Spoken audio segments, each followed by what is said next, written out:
ప్రయోజనాలు పెంచడమే ప్రభుత్వ లక్ష్యమన్నారు మంత్రి జూపల్లి కృష్ణారావు. అన్ని వర్గాలకు మేలు జరిగేలా ఒప్పందాలు జరుగుతున్నాయని చెప్తున్నారు.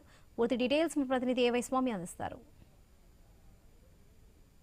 రెండవ రోజు సమ్మెకు సంబంధించి ప్రవర్తనతో మనతో పాటు మంత్రి జూపల్లి గారు ఉన్నారు. సార్ చెప్పండి సార్, ఈరోజు కీలకమైన సబ్జెక్టులు ఉన్నాయి, మీరు కూడా ఈరోజు మీ సబ్జెక్ట్ కూడా ఉన్నట్టుగా తెలుస్తుంది. ఎలా ఫీల్ అవుతుంది, ఎలాంటి రెస్పాన్స్ ఉంది సార్?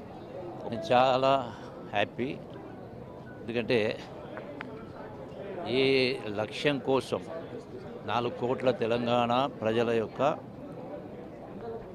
వాళ్ళ యొక్క జీవన స్థాయిని, వాళ్ళ యొక్క ఆదాయాన్ని పెంచే కార్యక్రమంలో భాగంగా ఉద్దేశంతో ఈ యొక్క గ్లోబల్ ఈవెంట్ సబ్మిట్ చేస్తూ ఉన్నాం.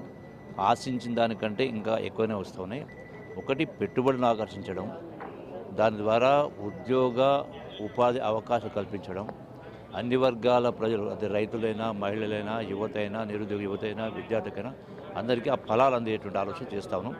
దీంతో పాటుగా తెలంగాణ యొక్క గొప్పతనాన్ని, తెలంగాణ యొక్క సంస్కృతిని, తెలంగాణ యొక్క చారిత్రక వైభవాన్ని కూడా ప్రపంచానికి చాటి చెప్పి తెలంగాణ సంస్కృతిని కూడా రెస్టోర్ చేసే కార్యం చేస్తాం. తెలంగాణ సంబంధించి ఇప్పటికి 35 ఒప్పందాలు జరిగినాయి, 3 లక్షల కోట్ల పెట్టుబడులు వచ్చాయి.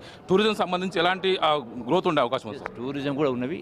ఈరోజు కూడా కొన్ని ఎంఓయూస్ ఉన్నాయి, ఆ ఎంఓయూస్ కంటిన్యూ చేస్తాం. Okay, thank you. చూస్తాం.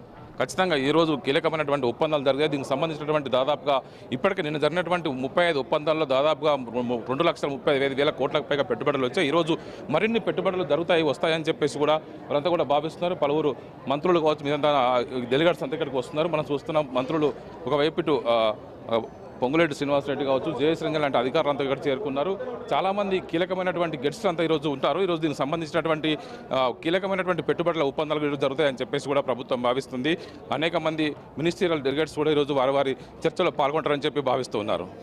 కెమెరామెన్ శివతో A Y Swamy, I news, Hyderabad global summit నుంచి. అమెరికా అధ్యక్షుడు